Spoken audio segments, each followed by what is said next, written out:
for a meaningful life and conscious living. Join our discussions about the mundane, our daily activities, and then infuse every day with a spiritual twist from the inspired sages of the Talmud and Jewish mysticism, which many call Kabbalah. We learn from the root source of all religious monotheistic traditions and delve into the symbolism and levels of meaning from biblical stories.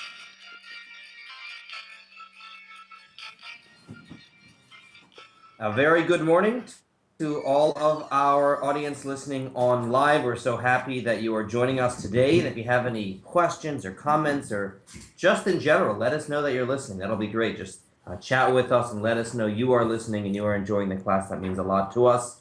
A special thanks to Nissan Communications for doing this week after week and allowing so many people all over the world to benefit from our study sessions held right here at Chabad of Cary in Cary, North Carolina. If you do support the work that Nissan Communications is doing, please donate to their website. You will see a donate button on the home page. Today we're going to visit, for me, probably one of the saddest stories in Torah. And you can say there are a lot of sad stories. There's the flood that wipes out the world. There's the golden calf. This might not have been the saddest in terms of loss of life to many people, but if you think about Moshe's entire life, Moses is charged with this mission to take the Jews out of Egypt and bring them to the Promised Land. And his whole life is dedicated to that. He has no personal life. As we said last week, his very existence is tied with his people. That was his life. And because of one little miscue in this week's Torah portion, he's not allowed entry into the land of Israel. And you think about everything he has done, and we got to appreciate just how much Israel meant to him. It wasn't just, a nice place and good scenery. He saw that as a place where he can finally fulfill, the mitzvot in their most spiritual form. He can live a Jewish life the way it should be lived. His entire life was to get there. And to get that far, but not allowed entry, that just breaks my heart every single time.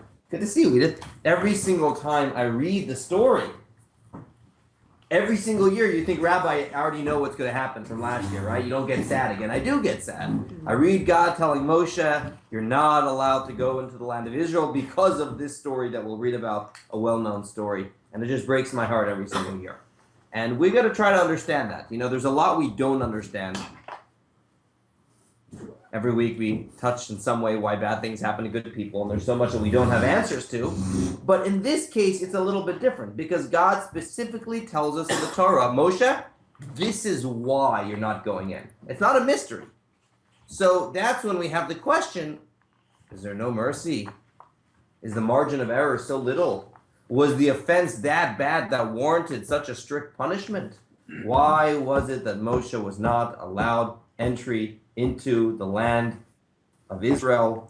Just to sort of open the stage here, one of the commentators words it this way. He's so bothered, so troubled every single year when he reads these verses in the Torah. He writes, text number 1, we're on 226. Stage is set for Moses to go into the land of Israel, is not allowed. How? Read the way this person words it, Rabbi Yitzchak Arama. Words it this way. The table, the meat, and the knife are all here before us, but we have no mouth with which to eat. God's commandment to Moses is written before us. The act was done is not lost before our eyes. Yet from God's wrath our hearts are shocked. We know of no interpretation that could soften the blow of reading these verses. All ready to go into Israel, and boom, gotcha, can't go in. And as we'll see in a moment, what do the verses say he did wrong, and how is that understood? There's one commentator that brings, ready for this, 13 different perspectives on what he did wrong. 13 different perspectives, because the verses are not clear, and he says, you want to know? And he sort of summarizes all the other opinions. 13, we're going to do about 3 or 4 of those 13 today. We're not here that long. I'm not going to push it. No. But it's bothersome, and I think about how much Moshe did for the people, and this is the one thing he sort of wanted for himself. Not in an egotistical way, like I want to go see Hawaii. It wasn't that kind of I need to go see Israel. He didn't want to go see the Dead Sea. He didn't want to go see, the sights. He wanted to be able to live in the spiritual atmosphere of the land of Israel and do mitzvot that could only be done in Israel. There's certain mitzvot that can't be done elsewhere. Even today, that's true. Like this year is a sabbatical year, a Shemitah year. If you're a farmer in Israel, you don't work this year, at least as a farmer. 1 year. Yeah, you can't. If you're a farmer here, you do work. So there's certain mitzvot that are only done in Israel, especially in biblical times. There were many agricultural mitzvot, tithings, and all sorts of charity and offerings, going up for the holidays to Jerusalem. He wanted an opportunity to do this. His soul wanted the opportunity. Denied entry, as we'll read in a moment. How?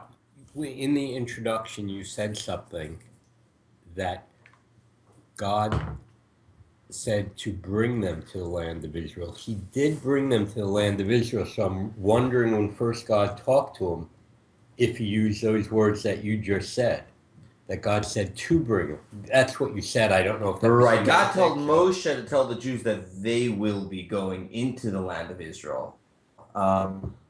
I need to look back and see whether or not there is anywhere that does. That's a good question. Does God ever tell Moses in the introductory, when he assigns him the job is to take the Jews out of Egypt, does he say that you will be the one? You want to get a commission? And we'll do you mind getting one? Huh? Okay. Okay. In any event, the Parsha, before we get there, let's just set the stage. This week's Torah portion is sad for another reason as well. You read about the passing of, I don't want to say all three, because Moshe doesn't pass away right away. God says you're going to pass away, but he doesn't actually pass away till the way end of the Torah. But Moshe's two siblings pass away in this week's Parsha as well. So they have three siblings, and they were the leaders of the Jewish people. Moses, Aaron, Miriam. The Midrash goes as far as to say that every time Pharaoh made a bad decree against the Jewish people, God said, I'm going to give you a leader in order to overpower this decree. Jersey, read 227. This is a Midrash. The verse states, I was not at ease, neither was I quiet, and I did not rest, yet trouble came. I was not at ease from the first degree of the Pharaoh decreed on me, as it says, and they embittered their lives. And God appointed a redeemer, Miriam, on account of mirror bitterness. I was not quiet from the second decree of, if it is a son, you shall put him to death. And God appointed a redeemer named Aaron on account of Hirayon. I did not rest from the third degree of, every son who is born you shall cast into the Nile. And God appointed a redeemer named Moses, as it is written, from the water I drew him. So these three siblings were all brought into the world to counterbalance an evil decree Pharaoh did. There's a nice lesson here, and that is God provides the cure for the problem. When a problem happens, the cure is out there in the world. So God says you have a bitter life. I'm giving you Miriam. What does the word Miriam mean in Hebrew? What does it sound like? Which word? Maror, that we have on Passover. And that was to counter the marorness of the exile. God told the midwives to kill the the boys. Pregnancy and Aaron have a very similar word. And finally, throw the boys into the Nile. Of Moshe is called Moshe because it means from the water I drew him. These three leaders were the pillars of the Jewish people. And it says that the three gifts that the Jewish people had in the wilderness. What were the three things that kept them alive? Text 3, page 228. Rabbi Yosi, son of Rabbi Yehuda, said, 3 good patrons rose up for Israel. They were Moses, Aaron, and Miriam. 3 good gifts were given on their account, and they are the well, the cloud, and the manna. The well was in the merit of Miriam, the pillar of cloud in the merit of Aaron, and the manna in the merit of Moses. So these were the 3 gifts that really kept the Jews alive. They had their food for 40 years. They had the clouds. The clouds was what? Their GPS. And also served as somewhat of a protection. And that was Aaron. And water. 40 years in the desert, you need water. And there was this Be'er Shel Miriam, this well of Miriam, they called it that, Miriam's well, that came with them miraculously throughout the entire trip.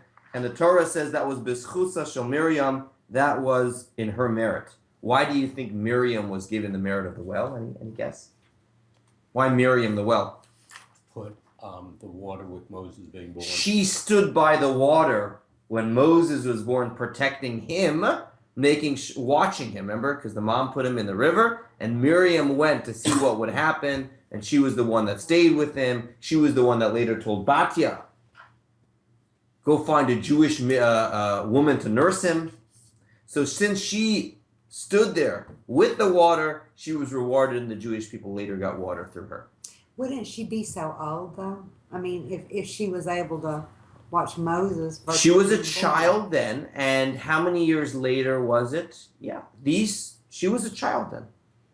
Moses, how old was Moses when he led the Jews out of Egypt? An old man. 80. He was 80. Do we know that? Moses was 80 years old. How do we know that? Because how many years were the Jews in the wilderness? 40. How old was Moses when he passed away? 120. 120, the Torah says. And that became sort of the number we say that most people don't make it to, even until today. 120 is like, right, you always have the Guinness Book of World Records, 117, 118, 114, right? What is it usually? That 120 marker is kind of, Up there. yeah. In any event, Moshe passed away at 120, but most of his career happened in the latter two-thirds, Right. from 80 to 120. Miriam was a few years older than Moshe. I always thought of her as being a little older than that. More than a few years. She's how Old enough many to years? have been the person so I responsible. mean, even if she was a child when she stood over him. Right.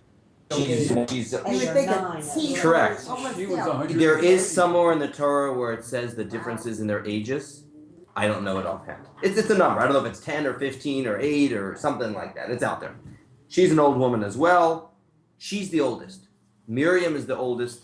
Then comes Aharon. Then comes Moshe. Now, why is this important to our topic? Because in this week's Torah portion, page 230, 6a, what do we read about? Am I reading? Yeah. The entire congregation of the children of Israel arrived at the desert of Zin in the first month, and the people settled in Kadesh. Miriam died there and was buried there. The congregation had no water, so they assembled against Moses and Aaron. This is a good, one second, I'll hold you there for a moment. Here's a good example of how Midrash works. Look at the verses again. It says two things happened. She passed away, they ran out of water. What's the connection between the two? They had water all these years. What happened now? She died, it dried up. Correct, but without the oral tradition that the well was in her marrow, we wouldn't understand this. But this is typical where there's an oral tradition, but there's an also part of scriptures that backs that up. It's not just an oral tradition. The fact that there's an association between Miriam and the water is seen clearly in this verse. The oral tradition just spells it out for us. Everyone get that? That's an important idea. In any event, keep on going. The people quarreled with Moses, and they said, "If only we had died with the death of our brothers before God. Why have you brought the congregation of God to this desert so that we and our livestock should die there?" All right, so you can imagine the panic that broke out. Hundreds of thousands of people in the middle of a desert with no water. That's pretty rough. And I think we can all say that this kvetching is a little bit different than other kvetching. You know, it's one thing for the Jewish people to be complaining about where's the beef, right? Right. Or, it's taking too long. Asking for water, I mean, I know the way they said it could have been better. Oh, you brought us out in order that we should die over here. That's where you see where cynicism comes from and whatnot, right? And totally unreasonable. Why would they accuse him of knowing Correct. something that could not be known? Right. And all these other miracles until now were for nothing. Yeah. But we can understand if people are very thirsty and they're in the desert, it doesn't bring out the best in them. I think, we can understand that. So she passed away, and you see 6b, the oral tradition makes this connection. As soon as she passed away, the well dried up. And it's at that point where God instructs Moshe, find this rock, and because of time, we're going to go a little bit faster, And all it says in the verse is God tells Moshe to speak to the rock. And after Moshe speaks to the rock, water will come out. And the verse says that Moshe took his staff. What did he do? He struck the rock. And actually the verse says, Pa'amayim, he struck the rock twice.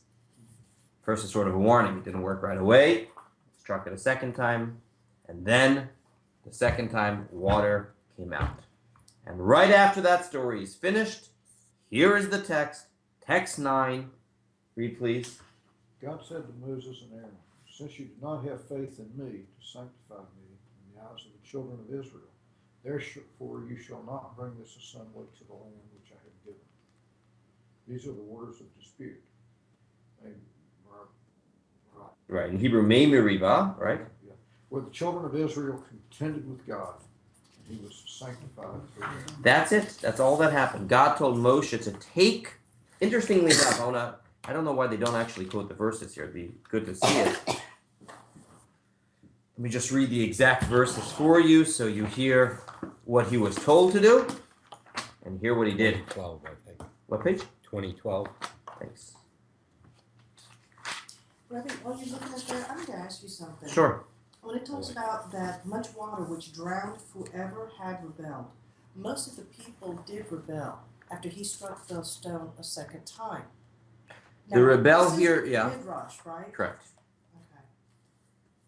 Probably the ringleaders knows that meant really bad. Okay, the verse says as follows. Hashem said to Moses, saying, take the staff, gather together the assembly, you and your brother, speak to the rock before their eyes that it shall give its water. You shall bring forth for them water from the rock and give the assembly to drink for them and their animals. Moshe took the staff before God. Moses and Aaron gathered the congregation before the rock and said, listen, O rebels, shall we bring forth water from this rock? Then Moshe raised his arm and struck the rock with his staff twice. Lots of water came out, and they drank. Interestingly enough, God tells him to bring his staff. Did you notice that? But when he actually gets there, what should he do? Speak to it. That's the story.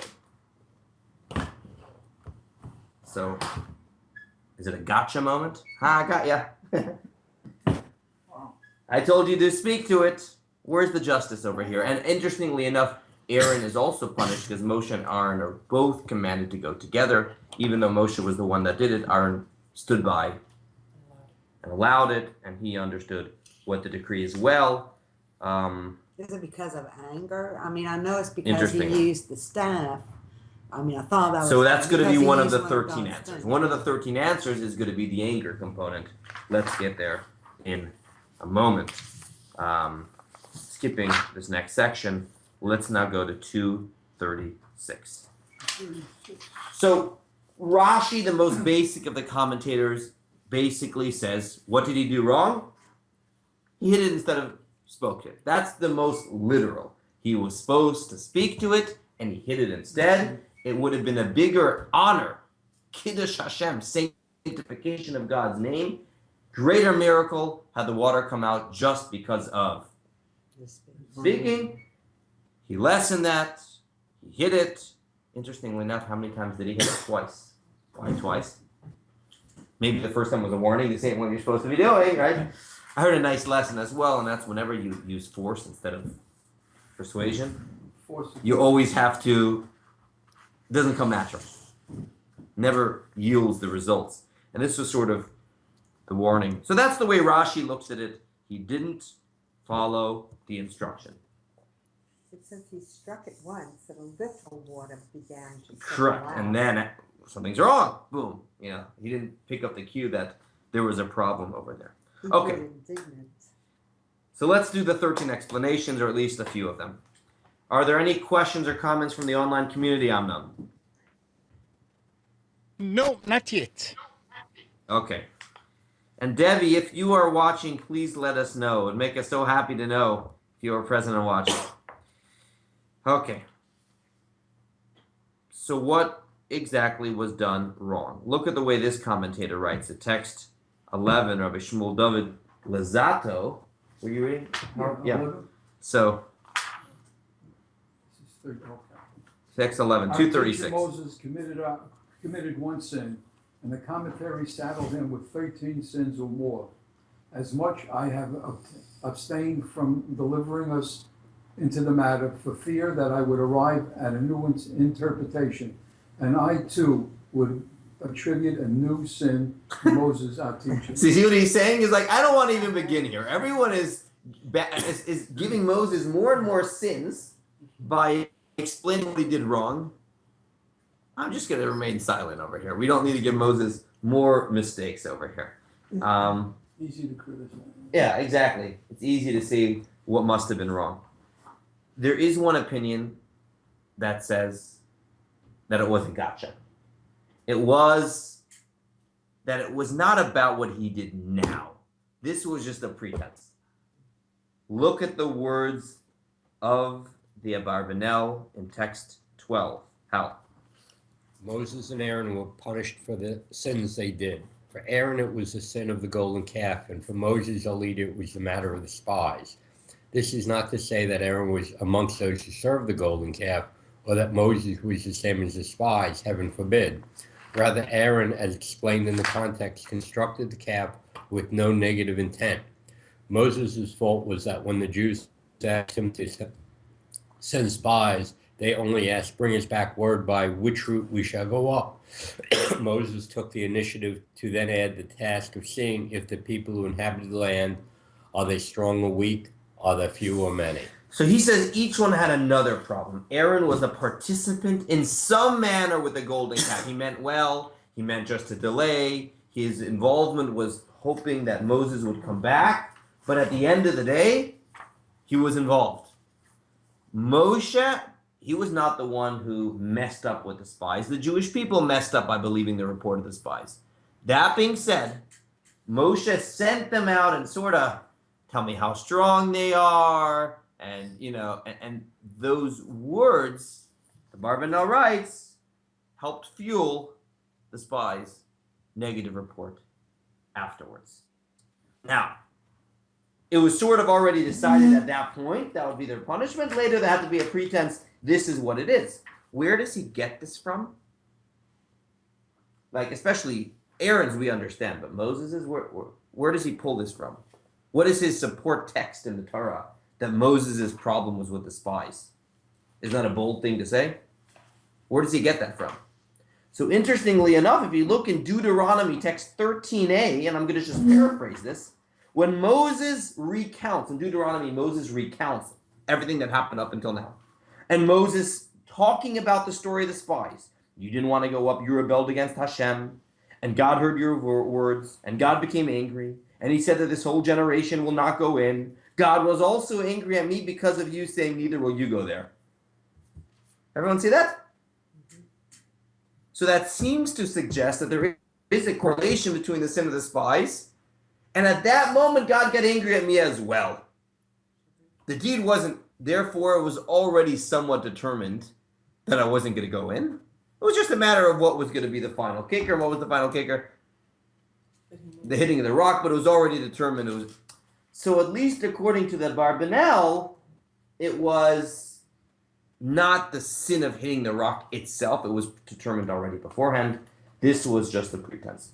That is one of 13. You mentioned and the anger. And we're going to have one commentator that says, that's going to be Maimonides, who often takes a very rational, understandable approach to it.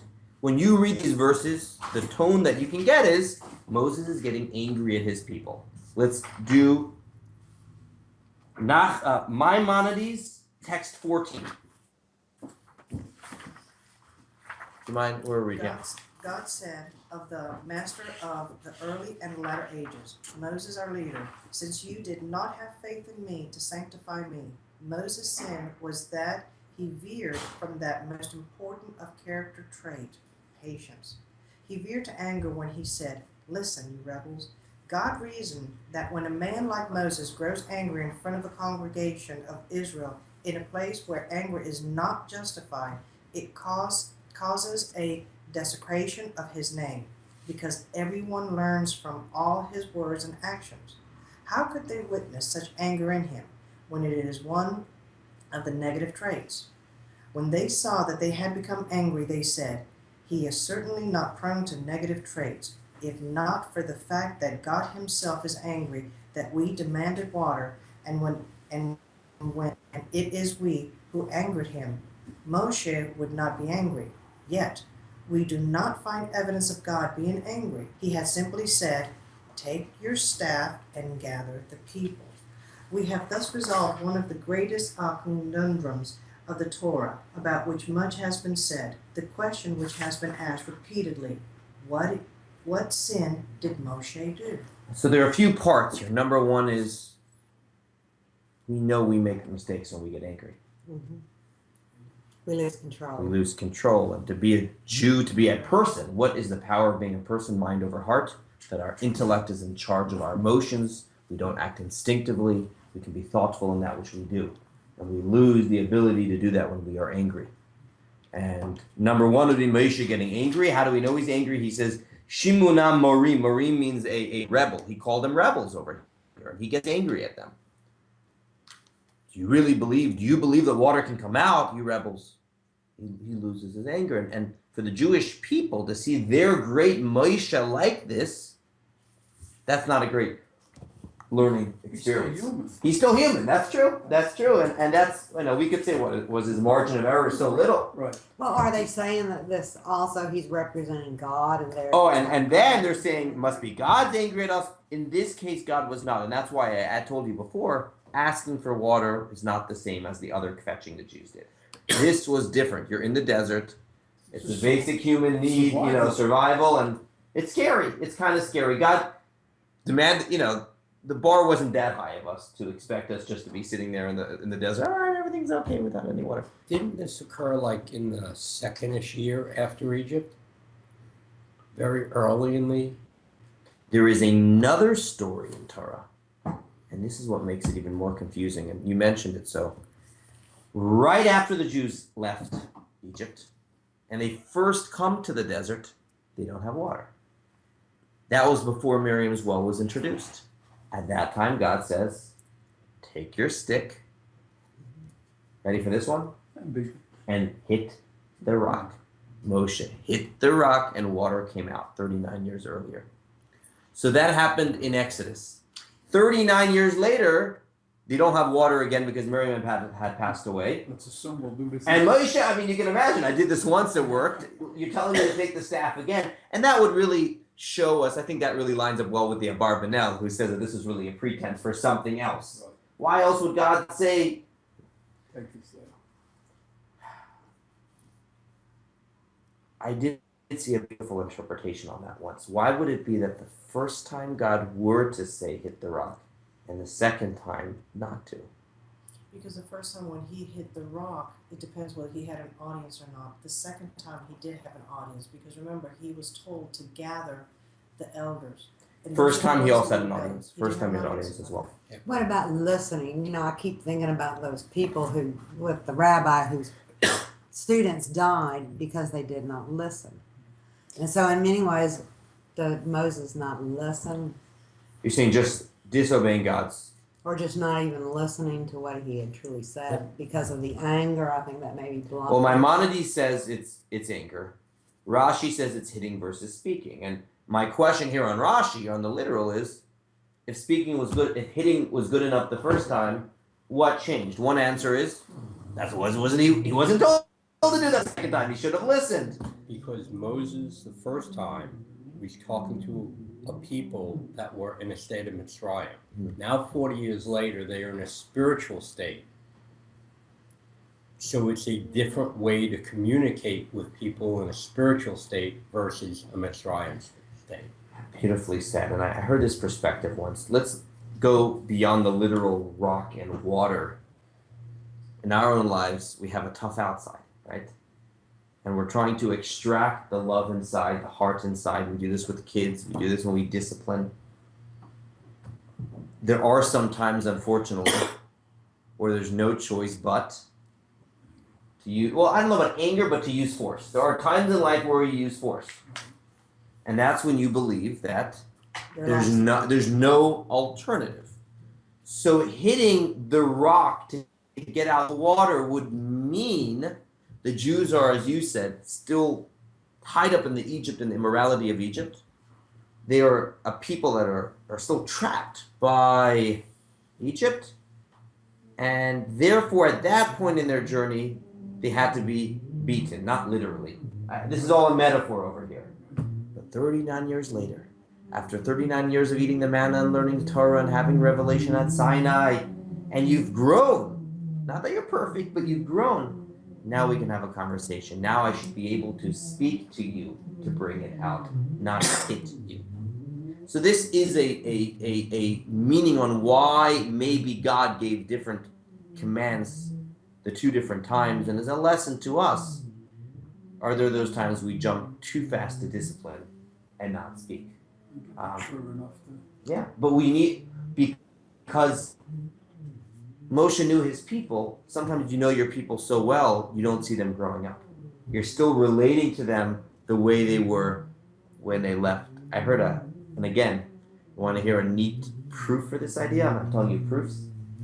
Both times, have you heard this before, Hal? Both times God tells Moses to hit or to speak to the rock, but there's different words in Hebrew for rock. First time in Exodus, when Hashem says to hit the rock, this is shortly after the splitting of the sea, you should take the tzur. Tzur means rock. You ever hear the expression Tzur Yisrael, the rock of Israel? Tzur means rock. In this case, it was a physical rock. All right, Tzur. In this week's Torah portion,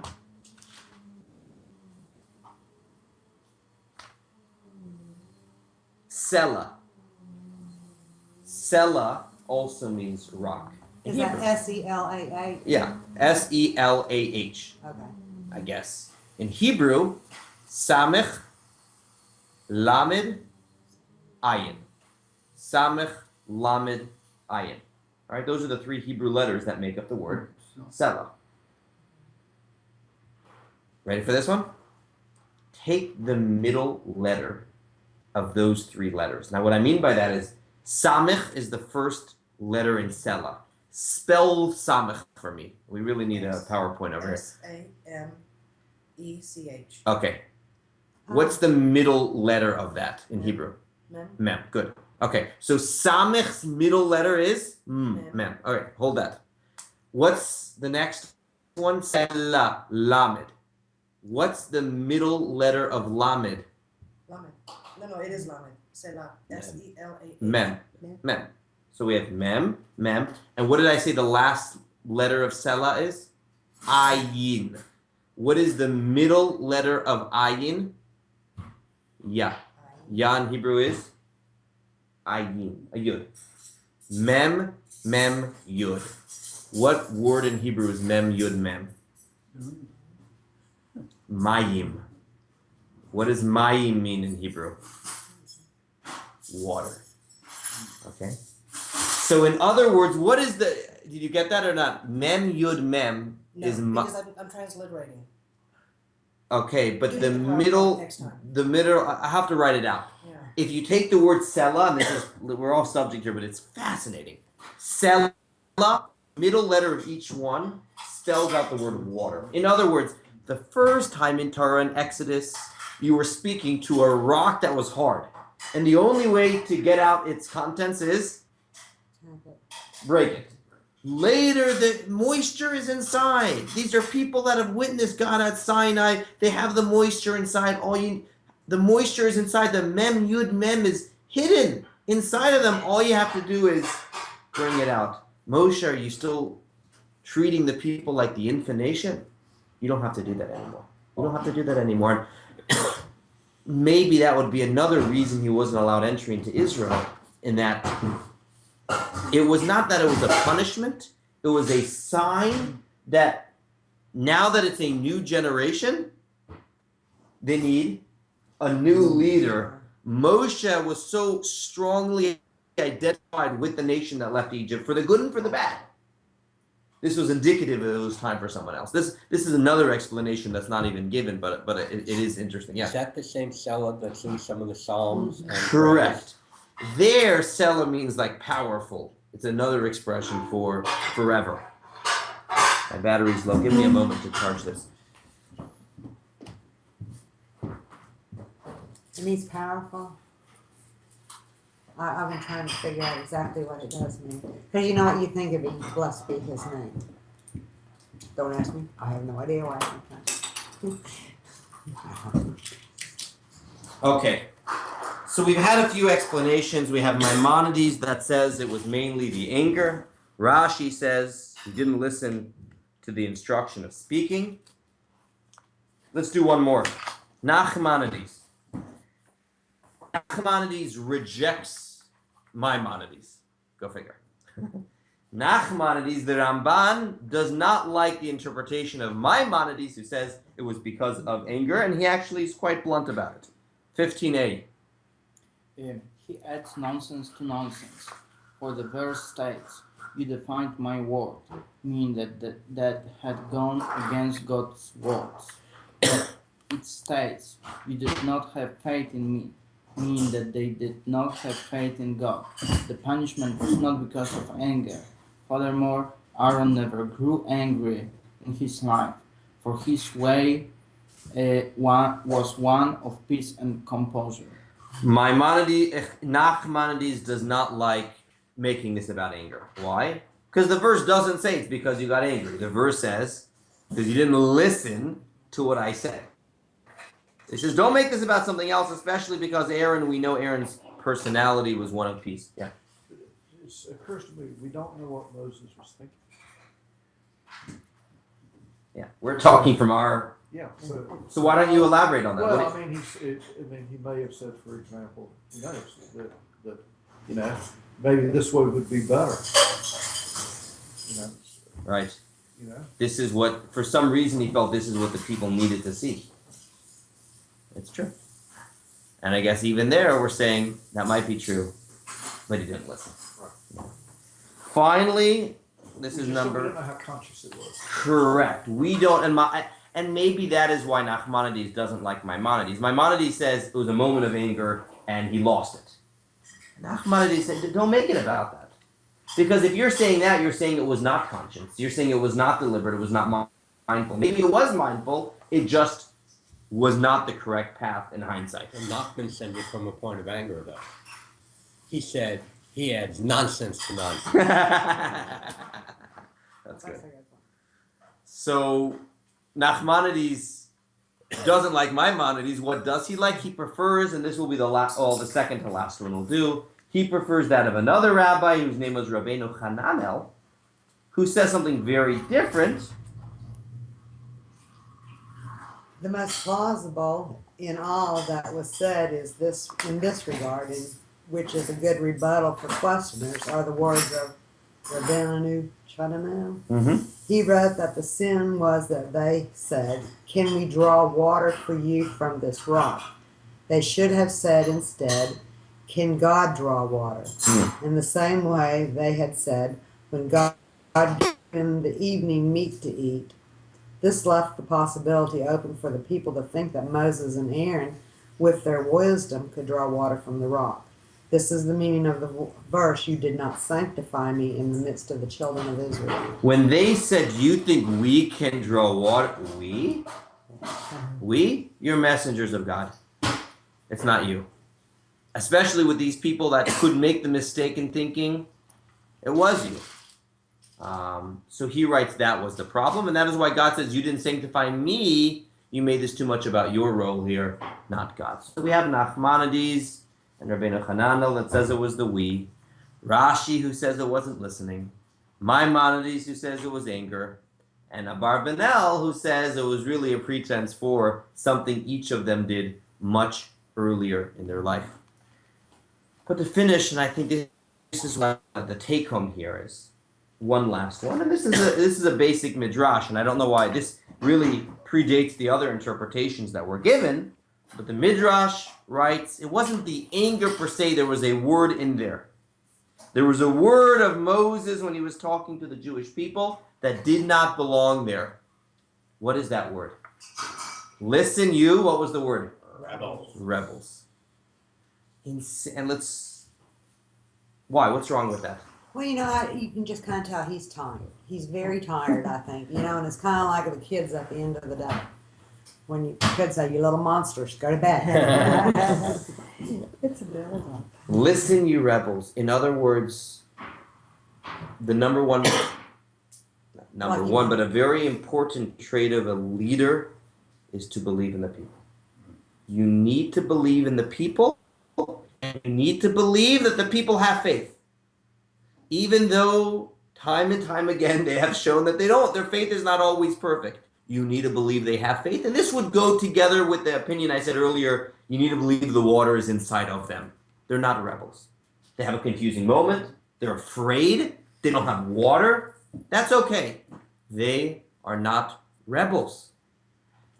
That is what the Midrash writes. There was no uprising. This is not an uprising. And this, I think, feeds in very nicely to the other interpretation. 40 years earlier, they just came out of Egypt. That was a different story.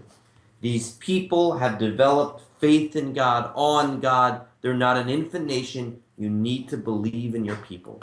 And I think the take-home for all of us over here is we all have times in life where we have a leadership position. We got to believe in our children and believe in the people that we're talking to, even when the behavior doesn't always match up to it, because we need to believe it is there.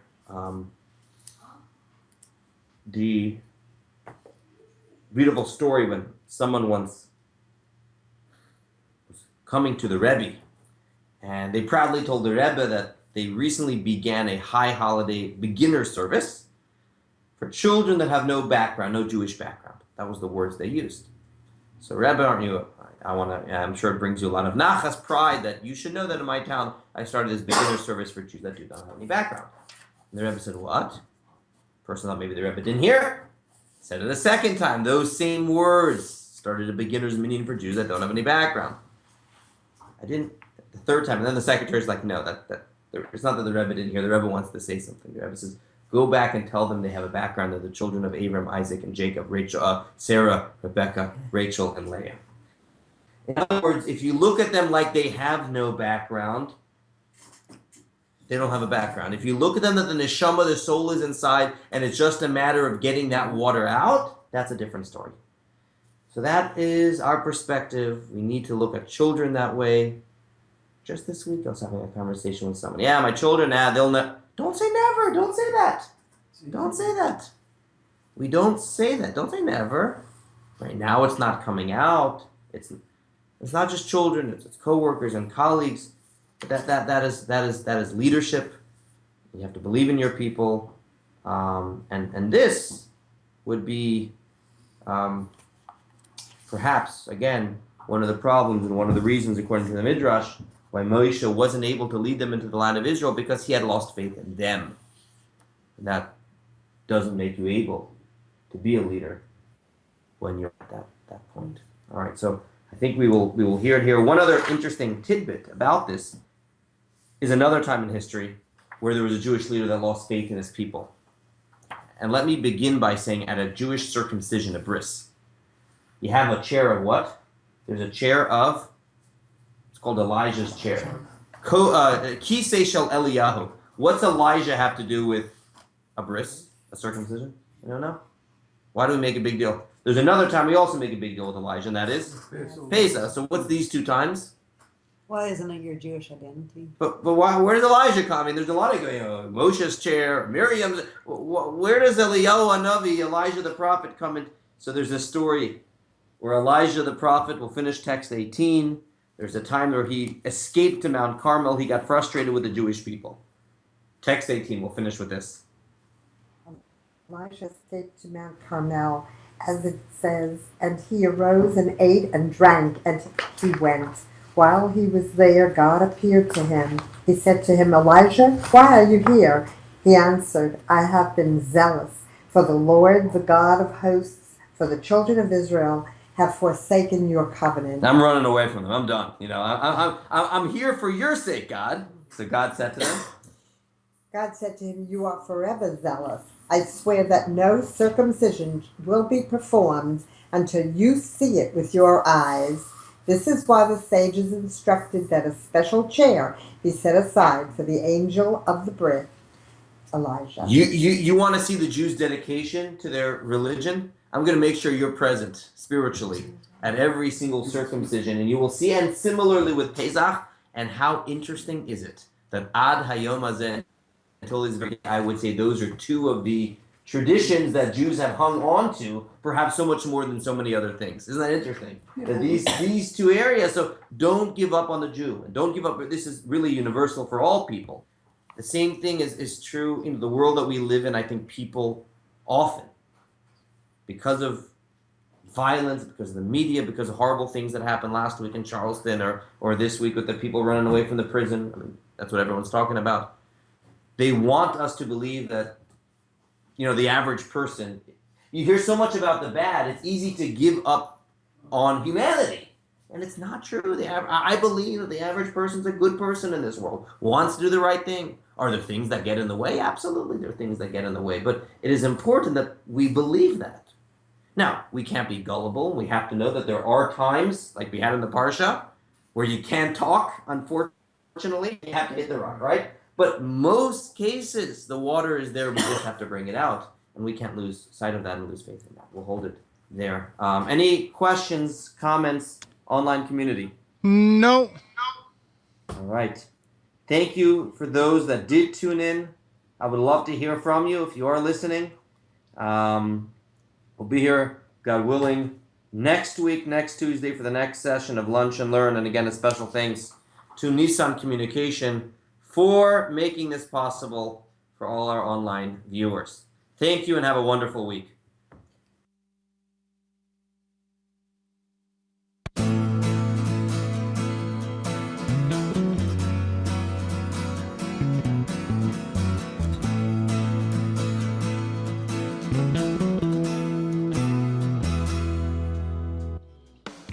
You are tuned to the Nissan Communications Network. Our weekly lineup of call-in programs includes Computers 2K Now with Amnon Nissan, Health In with Debbie Bruck, Breaking Free with Marilyn Shannon, Lessons of Vietnam with NCBVI members, The Tanya Love Show, Your Healthy Pet with Gisela DiCarlo. And if you tuned in too late, you can always watch each program in its entirety or download an MP3 audio file of it at www.nissancommunications.com. Sponsored by Atomus.com, makers of quality video recorders and converters for professionals, CarolinaApparel.com, and DeltaForce.net.